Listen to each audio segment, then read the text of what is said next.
Yes, ladies and gentlemen, as you can see, huyu jamaa ni Madhare, tumemtoa Madhare jana. Kichwa chake ifanye vizuri. Amepima kichwa cha akili kuonyesha kwamba ana matatizo ya akili. Kwa hiyo na subira. As you can see, kichwa chake sio sawa na kuna akili yake moja ambayo haifanyi, kwa hiyo mkuwe makini na yeye.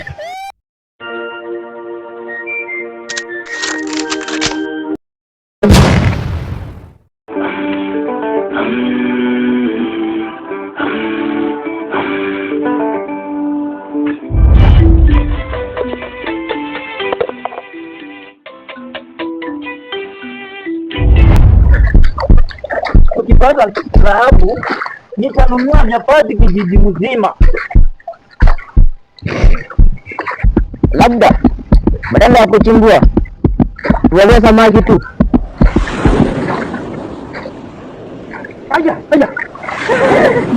Yeyote atakaye jaribu kunigeuka ataniona mimi kwanza kabla akaione maiti ya kwake. Mimi nawaambieni, nimeona hapa kuna mchezo wa paka na panya. Na Ayeleo ipo sio